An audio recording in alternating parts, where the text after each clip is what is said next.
We have no apologies, and we have just Mike online joining us. Your health and safety message is on page 3, which you're all aware of the contents of. Future of local government program, that is the agenda item today. Helen. Kia ora tātou. Thank you. So the report before you seeks approval for the future local government program plan and associated budget through to March 2027. Importantly, today's decision is not about endorsing a particular governance model or future reorganisational outcome. It's about whether Council wishes to continue participating in a structured program of work that will build the evidence base, undertake detailed analysis, engage with iwi partners, stakeholders and the broader community, and ultimately provide informed options for future Council consideration. The program has been designed to respond to the government's reform agenda whilst ensuring that Taranaki develops its own understanding of the opportunities, challenges and potential future arrangements that may suit our region. It's intentionally staged with defined decision gateways so that councils retain control over future participation and direction along the way. It's also important to acknowledge that this remains an early phase of work. Much of the focus through to March 2027 is on developing a robust evidence base, testing options and undertaking engagement and/or consultation at appropriate points in the process. The intent is to support transparent, evidence-based decision-making rather than to progress a predetermined outcome. So the recommendations before Council today provide the mandate, governance, resourcing and funding required to continue that work and maintain alignment with the government's Head Start timeframes, while preserving Council's ability to make future decisions as the program progresses.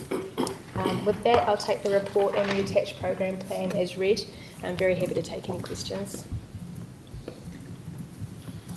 Susan. I sympathise with all of this, but I wonder, given that we don't have a voice, is there any point? And I'm just posing that as a question. I totally get what's intended, so please don't hear me any other way. But we don't get a voice, and the NPDC doesn't get a voice.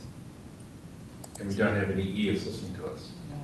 Well, and it's just a worry I have that we're spending money that I don't know. But it isn't our call. This is for the territorial story. Let's just go one at a time. And is that a statement or is it a question to? Would you like officers to respond? I'd like someone to respond to that. Yeah. I may have it completely wrong, and I'm happy to be persuaded that I have. Through the Chair, the opportunity presents itself for a thorough analysis of services and functions and how they fit into that future state. A future operating model would ultimately protect the current functions and services we have in place today, but offer the opportunity to look at whether they're governed and delivered regionally, what needs to remain at the local level, and how that operating model works as a whole. So I do see intention and importance for the Regional Council to be involved in those conversations. How that looks in participation in the program is your decision. Yes. What's the final goal that we're looking at achieving through the program? Thank you for the question. Through the Chair, as you likely recognise, what we've been able to achieve in the short weeks we've had is really very high-level conceptual models. The next 6 months, which is only 24 weeks with Christmas in the middle, will help us put the substance on those conceptual models, help us understand what not only that governance overlay would look like in greater detail, but in my view, more importantly, those functions and services. I think what came out of the workshop last week was a bit of a misunderstanding that it's a reorganisation of the current debt chairs. These are actually brand new entities with different purpose, functions and intentions, and that's what we want what we need this work to achieve, so we can hand on heart say that we understand what that operating model looks like and what it's going to deliver to the community. Through you, Chair, I just looked at the very first introduction and program purpose, which was The Taranaki, which is page 15, Taranaki Future Local Government Program is a collaborative strategic program between the TRC and MPDC, and I'm wondering why that collaborative approach with one specific council, and through that I'm not that comfortable with that. Just targeting that one, which doesn't at this stage have a voice. Through the Chair. The intention was always for a regional-wide program. We are how we are, however. The main component of this work for the next 6 months is the integrated local government framework, which is that in-depth functional and services analysis. While it would be advantageous to have all 3 district councils participate in that, you don't necessarily have to. There's a basic methodology and service review that could be undertaken based on MPDC and extended to our southern councils. That's one option, obviously. Correct. Obviously, this proposal mentions a lot about Head Start, but if in fact, as we had last night, of course, we went to a all councils meeting, and from that it seemed pretty clear that Stratford and South Taranaki are probably going to put forward a Head Start option, which means that as far as the other parties, unless they join with that, they're not able to put forward such a program. So, the question is, we're looking to spend a lot of money, but that could well be shut out of consideration in terms of the situation. I could say that if it was all councils in Taranaki who were working on a Head Start proposal together, maybe that would be more reasonable, but if you're only talking about people who are in fact on side and not going to have a chance to use this material, where does that leave us? Through the Chair, the intention of the program is to align to the Head Start process within central government, not to be dictated by. The intention is, this work program was actually kicked off a few weeks prior to the Head Start announcement. Whether MPDC and TRC intend to put in a Head Start proposal or not, it's simply the indicative thinking that we would have had to have done in advance of the more detailed analysis anyway. I do see it as a bit of a happy coincidence that March 27 is that next major milestone, because whether or not an outline proposal is submitted to Cabinet, there's always the opportunity to put in a more robust proposal at that March 27 juncture for consideration. If I may, Mr Chair, reading the Head Start document is quite explicit that they're going to only accept things from 2 district councils, and that district councils and regional councils they are not going to listen to. That is quite explicit in the document. So it's a problem for me in this that it seems, as I say, if we put too much money at the tail of a horse that doesn't look like it's necessarily going to run. Through the Chair, you're absolutely correct. That is the criteria. The Head Start is an opportunity for those regions that are in agreement and already relatively far progressed with a governance model. Just an interesting observation, I think it's Thames Coromandel, Steve may correct me, is there's decisions happening around the country to deliberately not participate in the Head Start, the outline proposal, this first juncture, but do this longer piece of work to influence Cabinet's decision making towards March 27. I had another point, I'm sorry. Almost like a protest, non-participation. That's right. In recognition that there's only so much meaningful engagement you can achieve in this time frame we've been set, and an emerging number of councils are quite uncomfortable with that, but wanting to do the thinking irrespective. I think I might just jump in there. A regional council along with the TLA cannot trigger the Head Start program. You're correct, but it can absolutely participate if it wishes to.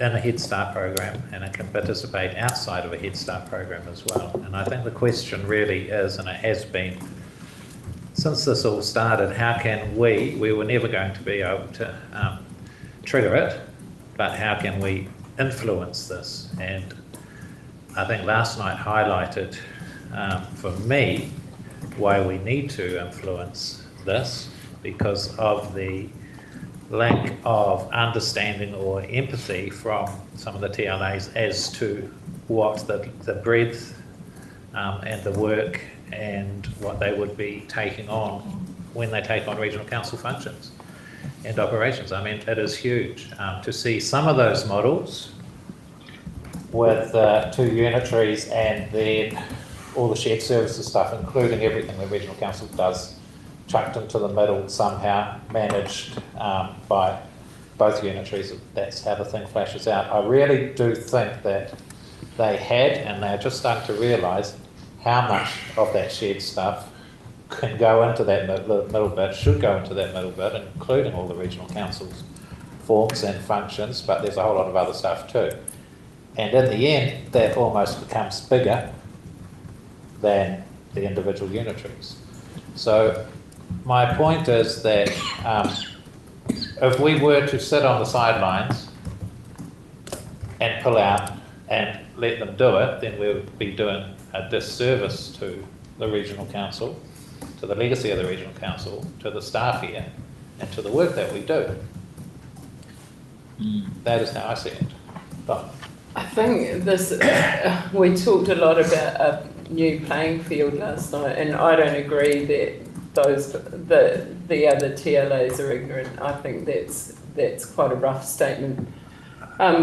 So what we're asking, so you're asking the ratepayers of South Taranaki and Stratford to pay for the 662,000, as well as paying for what the South Taranaki and Stratford councils are doing. Is that correct? That's a bit unfair, councillor, in terms of she's not asking the South Taranaki and Stratford ratepayers, she's asking this council whether you wish to continue to support this work program.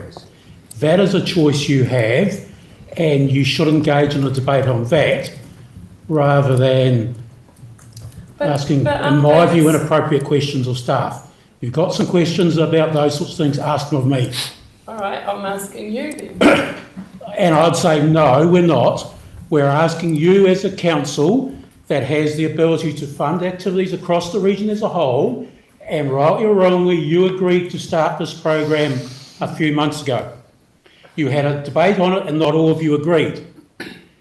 The issue is back for you, in front of you today to make that same decision. We will live by the decision that the majority of you make. It's up to you to make that decision. We will live by it. Thanks, Mr. Chair. So on 20th of July, the Select Committee are going to deliver their report. That's what we've been told. And potentially in September, we've heard from political voices that the reform, the resource management reform bills will go through the House. Do you think at that point in time, with those disclosures of what the new regime is going to be, now in black and white and past, we would have a really precise understanding of what services the Taranaki Regional Council will be offering, what they won't, and what they'll need to monitor as well. So putting a proposal together of where our organisation contributes to this completely reorganisation, even though it doesn't feel like that at the moment because NPDC is sitting out there untouched, keeping their own sense of their, I guess, uniqueness. Do you think that that information would give you a far stronger work program that may be more urgent to work but in, say, the preceding month or so, you're really having to actually, I don't know, think about the different models on how, whatever the context is going to be of what's presented to the other TLAs. It's based on assumption. So what I'm asking is, do you think there's a more precise work program that could happen post that select committee report back, which would probably have most of what is going to go into the final debates on the bill? Councillor, I wonder whether Mr Kittle's in a better position to answer that question than Ms Gray, given he's up on the resource management reform work. Yeah, so through you, Chair. I kind of probably break that question into two. The first around how the resource management legislation might kind of define our functions irrespective of local government reform, and then how the staging, right, in terms of how we get more information throughout this process and how that maybe flows on to some of this decision making. On the question of RM reform, there'll be some analysis that comes to the next LTP discussion that we're having that kind of breaks down at a very high level how our various activity areas are impacted by RM reform and what might change. It's fair to say, and we'll get the broad thrust of in the bills with regards to what we do probably won't change that much. It'll be the detail and the timing. At a very high level, that those reforms would it's reasonable to assume basically that under those reforms we're going to have more to do than we currently do in the resource management space. That's due to the big focus on limit setting and the kind of flow-on effects it has to our environmental data programs and things like that, and far from sure that we'll have less consents to process under this new regime for us. So it will have quite big changes to us, and also freshwater farm plans will impact our operations a bit. The thing I'd note for this discussion though is when we're doing that analysis, there's large chunks of our business that are not impacted by RM reform at all as well. So biosecurity remains untouched. A lot of our hazard management stuff is largely untouched, and our hill country and riparian programs to a lesser extent, but with freshwater farm plans. So I think we've probably got enough to understand the broad thrust of our shape under those RM reforms, and the government has indicated today that basically for these Head Start proposals, so they've said when you're implementing RM reform at this stage, basically ignore Head Start. The bills will say regional councils have to do these things, and then you figure everything else as you go through the process, which will just be another element of uncertainty over all of it. In terms of the staging question, I think, we probably know enough now in terms of what our functions to look like to do a good analysis of how they would could fit under different models, and then would refine that over time. That refining would happen broadly, it lines up broadly with the program as defined in the paper, so you're looking ahead to that March deadline next year. By then we'll have a damn good idea of what we have to do. We won't know everything, but we'll be in a pretty good spot, I think. So it kind of probably lines up. Okay, thank you. Does that answer your question? Yeah. Just further to that, I think also Jonathan might be asking if we continue the work program until March 27, could the work be wasted, or is it going to be very useful with whatever comes out of Head Start or Backstop or whatever comes out of the reform moving forward? The work we do on resource management reform is going to be the environmental aspects of resource management reform, as we understand it today, is going to need to be done by somebody. It'll either be a new organisation. In fact, the reality is that spatial planning work and the environmental aspects of that in the spatial plan will need to be done by the regional council. Under the Head Start timelines, the legislation would not be passed until early to mid 2028 to enable a new council structure to be elected in October 28. And look, this is pure speculation, but you would expect in a reform process that they would go into the elections, elect a new council, effectively make them the transitional authority to work out the process to transition from the 4 old councils into a new one. That process would start with recruitment of a new chief executive. That's quite a lot. If the elections are in mid-October 2028, by the time a new council comes together, works out their strategic direction, therefore what they are going to look for in a new chief executive, goes through a recruitment process and finds somebody, it's probably going to be mid-2029 before that person is in place, or April, May 29 at the earliest, I would suggest. So then that person's going to start looking at employing their senior team, and working through a transitional process for moving functions across while the old councils continue to operate and transition the business over to the new arrangements. So there'll be a winding down and a start-up process run over most of 2029, if not into early 2020, I would speculate.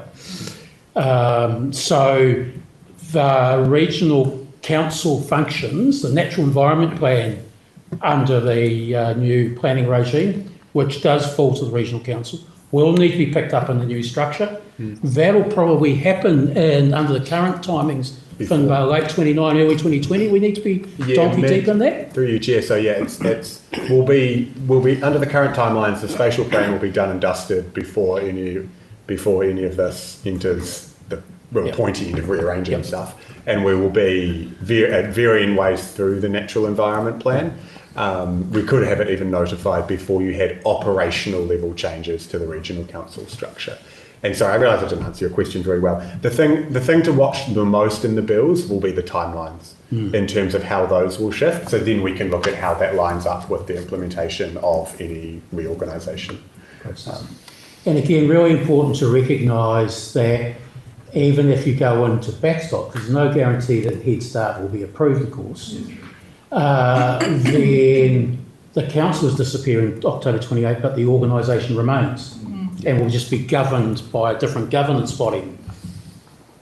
And that's again recognition that the work of the regional councils, including this, yes, the role in resource management for the regional councils reduces. Some of that goes to Wellington. We don't no longer have to do a regional policy statement that sets that broad policy framework, but we do have to do the spatial plan, we do need to do the natural environment plan, and we do need to work out how to support implementation of that, whether that's through the regulatory process like consenting and monitoring, whether it's through things like riparian, like land management and biodiversity and biosecurity and all those other practical programs we do. And, Dan gave the Ops Committee a good briefing on the biosecurity, biodiversity functions this morning. All that other work, that will all get reviewed, and levels of service may change, and indeed I would speculate they're primed for prioritisation and being taken off the agenda in a resource-constrained environment. But that is a decision for a future council to make. In the and certainly our traditional approach of thinking about the natural environment plan, we would be emphasising the importance of those programs, and certainly emphasising the importance of the likes of our science programs, being able to understand the state of the environment, what are the drivers of change influencing that, and how do we turn those around to improve the quality of the environment. What we know with things like the Hill Country program is, and the science we've done so far, we need to complete that program. We're only 80% there, I think, Dan, 85% there. We need to complete that program just to stand still in terms of soil sedimentation in Taranaki's rivers.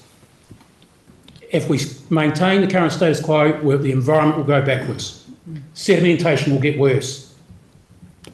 We're actually quite a lot behind the program. Well, we have 85% or 83% of farms have a plan. Right. They not 83% have actually implemented that plan fully. So you're absolutely right. If we don't implement those plans fully, we will be going backwards. And so absolutely, so those are the issues that this organisation needs to make very clear to its successors, whoever they may be. These are the challenges you need to pick up. And in the meantime, until we do disappear, and at the earliest that is likely to be politically, it's October 28 elections as we understand current government policy, and it is only policy, it's not legislation. under backstop, it's quite likely to be 2030 or 2031. And in the meantime, the organisation will continue to exist, will need to continue to do its broad range of work programs. And yes, a new governance body of mayors and commissioners or whatever they make it up with will change that program of work and do the prioritisation decisions we'll be asking you to do in the LTP. But essentially a lot of that work and that business as usual will need to carry on until potentially as late as 2030, 2031. So, and we will certainly need to have, under a backstop arrangement, a natural environment plan under the timetables as we understand today, and we'll know more on those, whether, as Finbar says, how those timings might shift next week once we see the Select Committee report. And of course, the Select Committee report may change in the parliamentary debating process. But that's suggesting up to about 5 or 6 years, the organisation may still need to deliver. All right? And yes, we know the scope, the broad scope of that based on the bills is introduced. We'll be able to refine that next week, and then we'll refine it again by September once the bills are passed into law. Now, that's all completely separate, of course, to your big question, should you carry on for its work program? That's an issue for you to decide. But if I understand you correctly, you're saying that if we don't, then the work that has already been done will be lost. No, the work that's already been done will be passed over to the TLAs. In fact, it already has, largely been passed over. We'll hand it over to them and let them pick it up and do it, and do what they want to do with it through their processes. So just to clarify... So we can walk away, we can save a heap of money on rates this year that is unbudgeted. So if you want to do that, by all means pass that resolution. That's your political prerogative. But just to clarify, to continue with this work program, we've got an avalanche of work ahead of us and a much longer timeline than just October 2028. But to continue this work is one step towards assisting with that avalanche of work and what is going to have to be provided to... Well, we can certainly answer questions that TLAs might ask us, and we already are providing information. We can do that now without doing this work program. So you can leave it to them completely. Sure. Your decision. Jonathan. Thank you. That was very good, Steve. Appreciate that very much.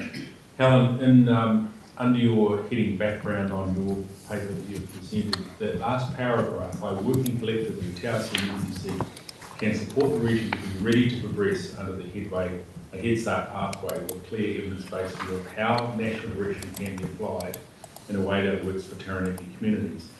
So my question is that I understand that this program of work that you're proposing could create some clarity and a model on how all these other changes can be applied to the Taranaki situation.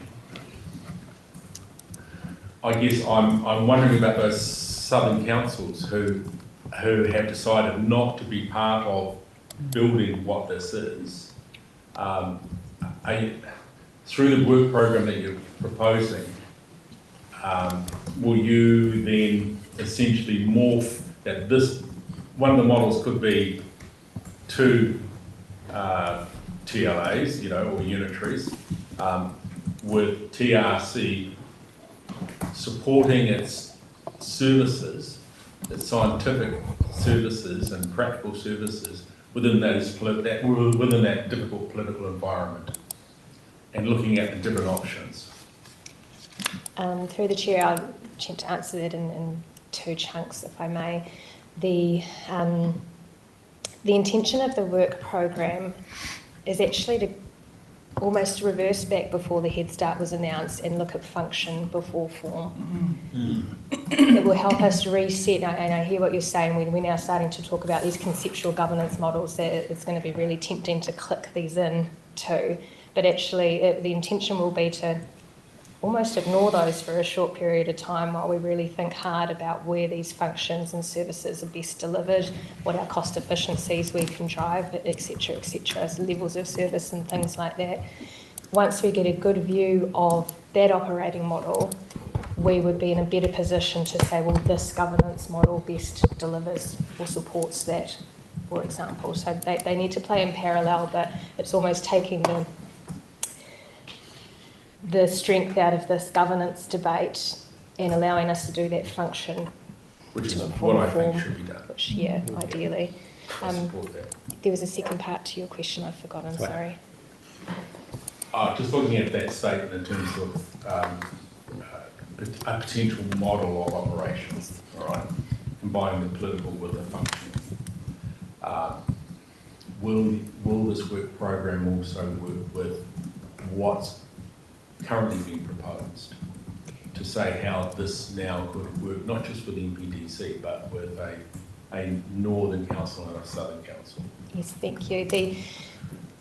The interesting concept that we truly want to test is that, you know, New Plymouth District Council, its functions and services, will not be particularly unique to other TLAs, either within Taranaki region or elsewhere.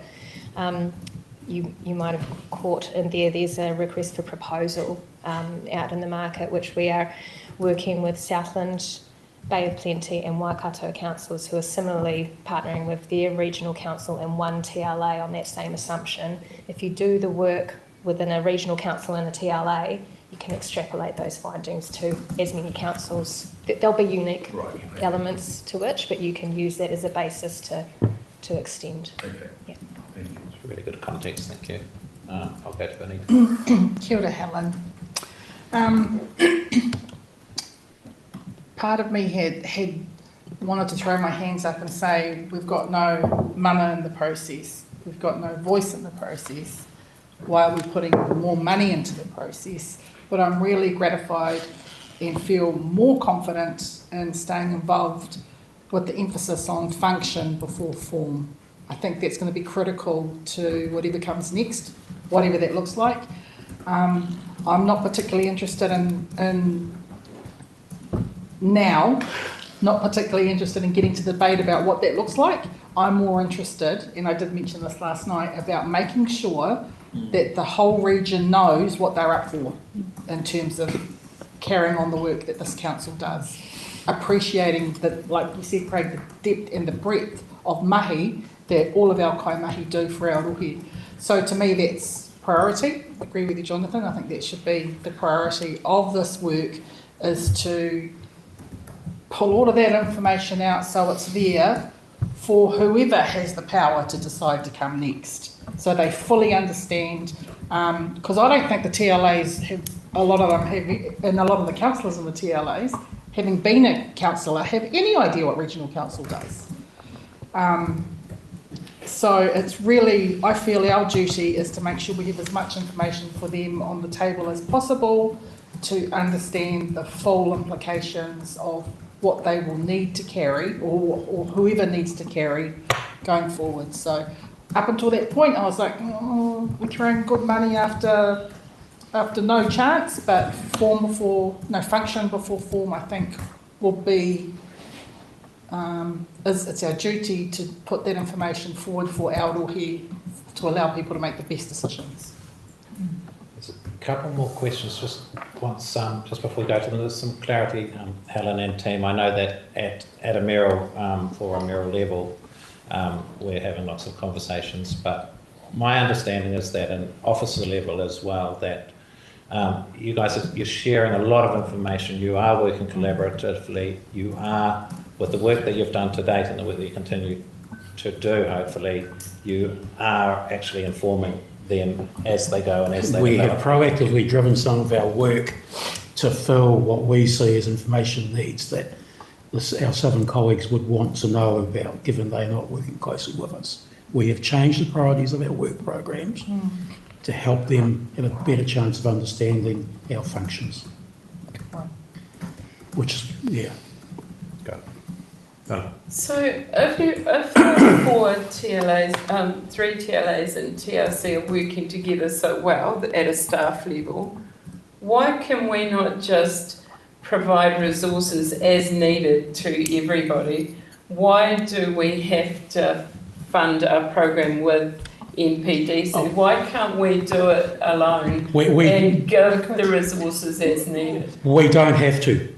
Because that makes We would sense just, to me. what the big difference will be, we will respond with the stuff we know already, the stuff we already have. It's not information that will have been informed by a structured policy and analysis process, and the analysis is proposed through here about a new way of understanding our functions and the services at a much deeper level that reflects the changing environment in which we work, which is the target operating model work, and we've seen the outputs of that from another council in New Zealand, which is really very powerful. And given what I've seen out of that, to be honest, if we were staying around and if I was staying around, I'd be encouraging the organisation to go down that pathway, because it's very powerful, very useful information that would help take our business to the next level. Now, we don't need to do that, because you're dead right. Someone else is going to make the decisions and they'll have their own methodology and approach. And we will answer questions that we receive just like an official information request. But that doesn't mean... And our team will go back to doing, and I'll come back to doing my day job, rather than doing all the other stuff the team are doing at the moment. And the pressure that this work program is putting on our organisation, we can undo all that and go back to BAU. Very cup-eye, happy to do that, if that's your wish. I guess, sorry.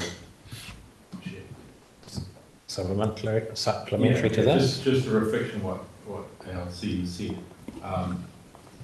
We cannot assume that they know What to ask. what questions to ask. Yes, that's right. Therefore, we have been proactive to present the information in a palatable form. And I agree with what Helen's saying, is that if we can prove this to be true in New Plymouth, it can be applied to others. May I just add something as well? Sure. I think so. I've done some of the work at TRC in terms of material to provide to all the districts, which basically it's very easy for us to provide information just by ourselves to go, this is how different models would break our functions. This is where different models we could see our functions being delivered successfully or would be a bit worse. That's easy for us to do. What becomes much harder for us to do without a more structured program like this is to have conversations with the districts on how do we actually do those things better, right? Because we don't have that. I know bugger all, so I know very little about the operations of a TA. So it's very hard for me to sit here and go, I wonder how we could design flood management scheme and management approaches to align with what a TA does. And that's where I think some of the benefits of this is with us having a two-way conversation, even if we, at least at operation level, don't get us out of governance, so we can better identify those ways to do things better, rather than just not break what we already have. But from what I gathered last night, it could be a four-way conversation, couldn't it? You know, like why are we stuck separate? Because it didn't feel separate last night at all. I'm a little perplexed because the three mayors stood there and it's called politics. Well, whatever, but and can a region that's unite? How it should be. And can a region unite is the challenge that the region has, and that needs its political leaders to make that decision. That's your role as an elected member. But we're here to make some tough decisions, and we're here to make decisions on behalf of the whole of Taranaki, and if that's making a decision which ultimately will benefit South and Stratford, then that's the decision that we should make. Yeah. I'm just looking at, if you go down this path where you want us to lead that information and share it, why is this committee then made up of the chief executive and the MPDC is chairing it as a governance group? And you want it led from here, under the governance structure that's proposed to us. What are you talking about, sorry? On page 30, where you've got the governance structure for this new proposal, it states that the chief executive MPDC is the chair, and responsibilities of the steering group are listed below that. So you then got, you say you want the lead from this to enlighten the other TAs, and you're having it chaired from an MPDC perspective. That is the staff level steering group we have in place at the moment that reflects the current work program. it was my decision to suggest that the Chief Executive of NPDC chair the executive level steering committee. That is the start level. If this council wishes to direct me as to how I should make my executive decisions, I'm happy to have that direction passed as a resolution of this council. If it is something that's been directed from this council, I would like this council to be in control of it. It's not being directed by this council. This is a work program at the moment that to date has been approved by the two councils, working collectively together to advance the work. If you no longer wish to be involved with that, then pass the resolution to say, no, we don't support this program, and then I'll give you some advice on how we undo the work program that's in place and the team, and how our team returns back to BAU, including myself. I'd be happy All right? If you wish to direct me on how to make my management decisions, feel free to pass a resolution to that effect. I think it's fair to say that setting ourselves up for future success is quite important, whether it's under the TRC umbrella, NPDC, Stratford, South Taranaki, whatever the hell that's going to be called. I think the stream of work potentially does obviously have quite a strong impact to that, and probably at any point can be shared amongst the wider councils. Am I probably correct in saying that? And when is those next steps or gates, and could that be up for review at a future time, I suppose, is the other question. Through the chair, absolutely. Both Fiona and Sven have received a copy of this program plan. At the time, they weren't in a position to discuss that in a more comprehensive way. I personally would be interested in, because we are working really well at a staff officer level, just to retest that interest, because the findings of this work program will absolutely should and could be extended to our southern councils. I think the structured program or process is actually really important, because we're not actually talking about a list of activities that people are doing, right? It's a lot deeper than that, and particularly about what can we do and how can we do it differently in the future. And you only get that through doing a structured process, in my view and my experience, because we've got to be careful that we're not confusing, well, this is all the activities that the TRC does, and therefore we'll just hand them off to someone else, right? It's much deeper than that, and I don't think we get that if we don't sort of follow the process that we've already set up or partly agreed to. Right? Thank you. One of the core components of this work program is around engagement, consultation, and bringing our communities along this with us. I think I attended the South and Stratford workshops, and one of the comments made was that the biggest undoer of amalgamations is community sentiment, if they don't feel they're being connected and brought along. So I would say at least a third of this kaupapa is about that engagement and community consultation piece that really needs to be managed well. And simply because of the timeframes of Head Start, we haven't been able to achieve that. We really do need to do better moving forward. And whatever's happening between August and March, we can inform that and assist with that, however it might be, Tom. I'm just sitting here listening, and I didn't butt in earlier, but I really don't think anything's changed since we made that decision last time. We need to be in the room, we need to actually sort out all the discussions that you've been having around the table, and we need to move it forward. And I think nothing's really changed. We're just probably seeking clarity on a few items. But I believe we're still focused on where we need to be to have a say and work with the councils, whether it be 1, 2 or 3, it doesn't matter. And as Helen said, you can share those services and some of those services or decisions and discussions from other councils may come back and help us. But leaving the local body, the city council on its own to try and sort out what they need to do is just wrong for the province. We need to support what we've been doing, and we need to just work alongside them. So we've got some good common ground going forward. I don't really think anything's changed since our last decision. Stop. I just think you need a bit more faith in the TAs and the elected members, to be honest. they're more than capable of making those decisions. That's why they've been elected into those positions. So I wouldn't underestimate their abilities to see how things operate and to make changes, which they will do. I don't think they know. Jonathan. Yeah, I mean, possible. So it may be that we end up with 2 unitaries, but in time, as the Southern Council ratepayers discover that they pay higher rates than the Northern Council ratepayers, sentiment may change over a period of time, and they may opt, I guess, at any time, if they wanted to amalgamate. It doesn't have to be by government edict, does it? So we create an example in cooperation with MPDC. Obviously, the services go through the whole region, but there's always that opportunity in the future. Sometimes these big, massive steps, well, they're not massive steps. The distance is a lot of smaller steps, and we may not get everybody into one this time, but maybe in the future, the opportunity will arise for that to occur. But the work needs to continue. Exactly. Correct.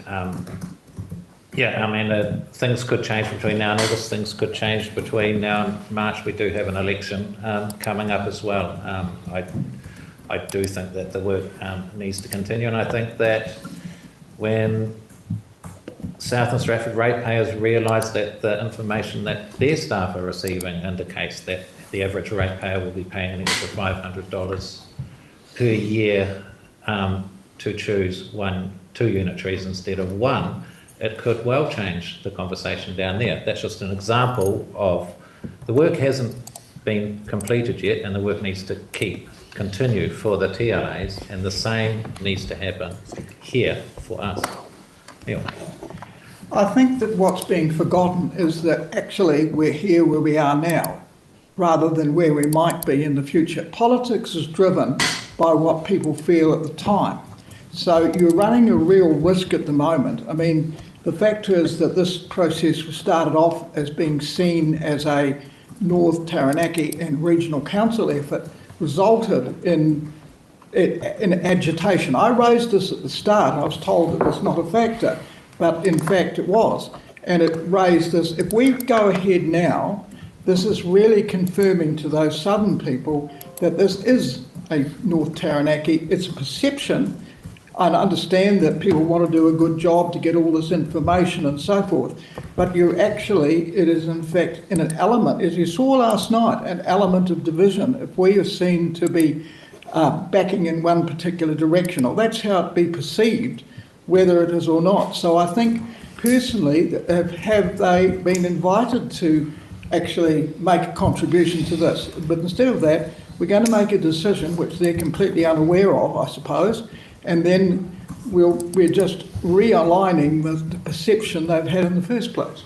I'm in the same room as you. I did not get that at all last night, and I think they very much want us to continue with this work. And as we've been saying, they are very much leaning on this work to inform their decision making and their next steps, and how they might endeavour to form a unitary out of South and Stratford and understand and figure out how to deal with all of the regional council fund forms. I think you must have been on the other side of the room to me. Yeah, me. Chairman. Okay. I didn't get that perception. Well, at the end of the day, though, we exist for the whole of Taranaki. The territorial authorities exist for their bit of the patch.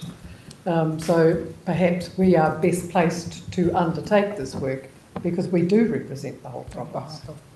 Perhaps on our own. And to Tom's point, the work has begun. We agreed to begin this work. This is just approving to continue it until March. Of course, it was going to cost money, but it was always going to cost money, and there was going to be money spent when we decided to head down this path. I don't see that a lot has changed. If anyone's got anything new to add, please do. I see your hand up. Otherwise, I think we're just about ready to take this to a vote and make some decisions. Yes. I don't think we should be sharing this cost. I think the TLAs need to take on this cost, or we take on the cost for everybody. We cannot do it just for one TLA. That is not okay. It's not equitable, it's not fair. And whether we like it or not, it will mean the other districts are paying for it, and they're paying for their own. The SDDC and SDC ratepayers are already paying, and they will be funding this to fund New Plymouth. So I think it's really not right, and that all the TLAs should be paying for this on their own. Sorry, just some clarification. I thought we were cost sharing with New Plymouth, so they're actually subsidising the work that we're doing in a sense? That's the way it I don't reads. think so. That's the way it reads. That's the way it reads, yes. Absolutely. Don't get your point. Anyway, if we're ready to move on. That's obviously subject to a decision on this item by New Plymouth, which is scheduled to go to their council meeting on the 22nd of July. So New Plymouth will make a decision on whether to continue to support this work program on the 22nd. So just a question on that then. If we decide to continue with the work program as outlined here, they choose not to on the 22nd of July, where does that leave us as far as the work program goes? If the decision from New Plymouth was to not support it, then we would come back to you and suggest that, well, it would obviously depend on what New Plymouth decide, but we would report back to you on the decision made by New Plymouth.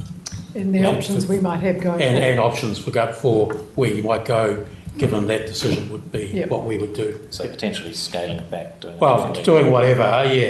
in a, well, there'd be a whole range of options depending on what their decision was. Yes. Right. Well, So that could trigger the obvious options are we carry on our own, or we scale it back, or we stop. Yeah, it was, if it was TRC on its own, we would have a different work program to what we've got at the moment. So this is based on covering TLA, and, as Helen explained, TLA and regional council functions, and that not what we've done historically, but how might we need to operate in the future, given the changes that we know are coming. And you'll recall I painted for you gave you a very outline of the broader New Zealand's economic challenges and the government's fiscal position, and some suggestions on what that might mean, why local government is so important to the government given its fiscal projections, which if you look at the Treasury long-term fiscal strategy, says New Zealand Inc. has quite a significant challenge ahead of it, and you're seeing it being debated already in elections around the ageing population impacts on health and the broader social welfare system that's critical to that. And that's a very serious issue, which is why the government are proposing, and all the political parties are proposing different solutions to start to address some of those problems. And it does flow through the whole of the public sector, in my view, because taxpayers are ratepayers and vice versa. So, you know, it is a linked system as a whole. Okay. Just one last one. Yep. Program of work, and it's over a long period. Is there a review date or something naturally that would come, or how does that look? I'm a bit more simple-minded than some. I'm not through the chair there. Absolutely, each gate, the end of stage 1 is upon us quite shortly, as well as the end of stage 2. There's also, I believe, in the terms of reference for the steering group, quite a clear executive decision point around September to make sure that the program is working as designed and has the appropriate level of governance, etc., etc. So there are numerous check-ins along the way. Would that be of value to have some other check-in with the full council or not? I think obviously they'll keep checking, and if we need to have another meeting to make any decisions, as Steve just alluded to, we certainly can. The recommendations are here to take us through to phase 2, which is that March gate. But obviously, if anything significant changes between now and then. Certainly whatever get approved by the 9th of August is a significant stage gate, as Helen said. So you'll certainly hear about that. If not, we'll look at what that decision is and whether it needs to influence this and report back.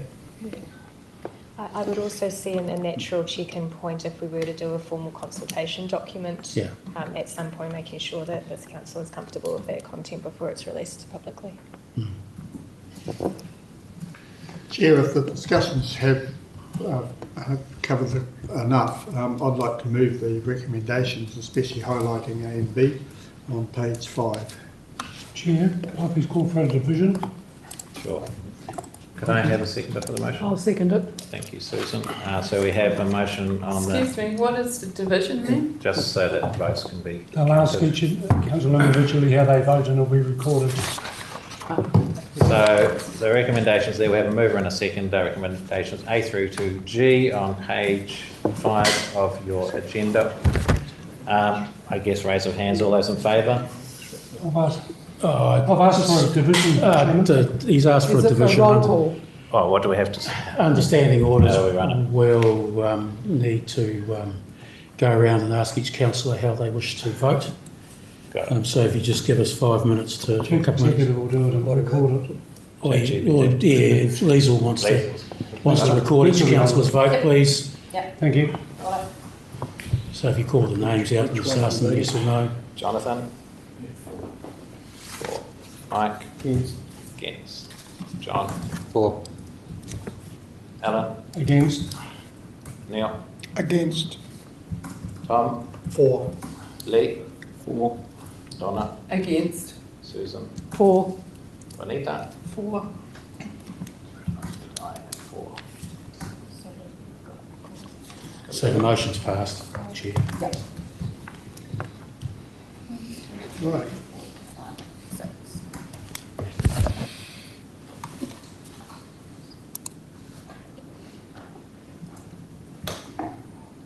Seven, four.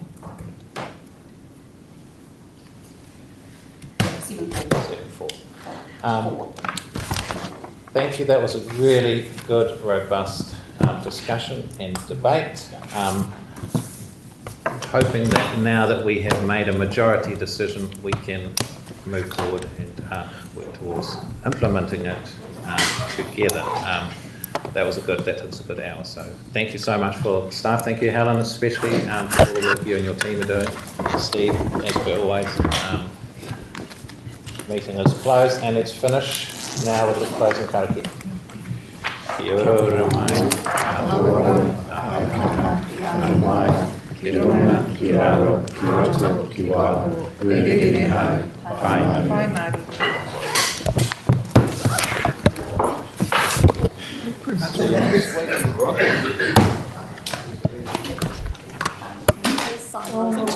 And there's also just been another one. Right, who are we going to arrest? Don't go on. Start. That's a joke. Open to the steering first. Because it would be a open to the steering. Yep. Doesn't stop.